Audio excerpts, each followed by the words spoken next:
আর এক পাল্লা আবু বকর রাদিয়াল্লাহু তাআলা আনহুকে ওঠানো হলো। রাসূল করিম সাল্লাল্লাহু আলাইহি ওয়াসাল্লাম বলেন, ও সাহাবীরা, তোমাদের আবু বকরের পাল্লার ওজনটা বেশি হয়েছে। এইভাবে সুবহানাল্লাহ কয়, জোরে বলেন না সুবহানাল্লাহ। সুবহানাল্লাহ। সেই নবীজির প্রতি আমরা দুরূদ সালাম থেকে পেশ করি, মহব্বত করে ভালোবেসে বলি সাল্লাল্লাহু আলাইহি ওয়াসাল্লাম। শুধু কি তাই, হযরত আদম আলাইহিস সালাতু ওয়াস সালামকে যখন রূহ দেওয়া হলো, রূহ দেওয়ার পর চোখ মিলিয়েই দেখেন জান্নাতের দরজায় লেখা আছে লা ইলাহা ইল্লাল্লাহু মুহাম্মাদুর রাসূলুল্লাহ।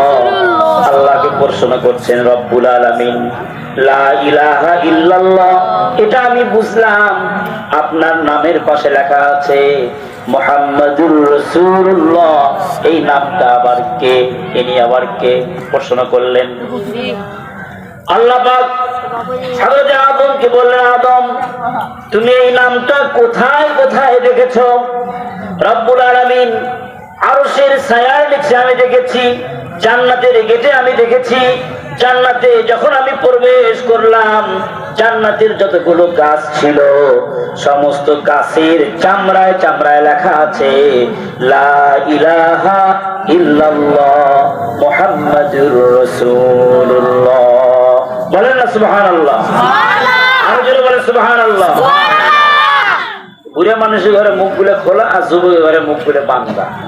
মনে হয় যে সূরাতুল বাকারা আসছে, মুখগুলো খোলেন না কেন? পৃথিবীর বুকে সর্বপ্রথম হযরত ইব্রাহিম আলাইহিস সালাতু ওয়াস সালামের দাড়ি মুছতে গেছে। সুবহানাল্লাহ বলেন। সর্বপ্রথম কার দাড়ি মুছতে? কথা কয় না। খালি সারা জীবন কি আমরা ওয়াজ করবো নাকি? আপনাদের ওয়াজ করা লাগবে না? সর্বপ্রথম দাড়ি মুছতে গেছে হযরত ইব্রাহিম আলাইহিস সালাতু ওয়াস সালামের। জোরে বলতে হবে মারহাবা। আজকে দেখেন আমাদের সভাপতি সাহেবের দাড়ি পেকে গেছে, সব চুলগুলো হয়ে গেছে। আর হাফিজুর ভাই যদি দাড়ি রাখতো ইনশাআল্লাহ সবগুলো দাড়ি পাকা হতো। জোরে বলেন না মারহাবা। ইব্রাহিম প্রশ্ন করলো, রব্বুল আলামিন, ইয়া কিয়া হায়, কেমন হলো? দাড়িগুলো পেকে গেল।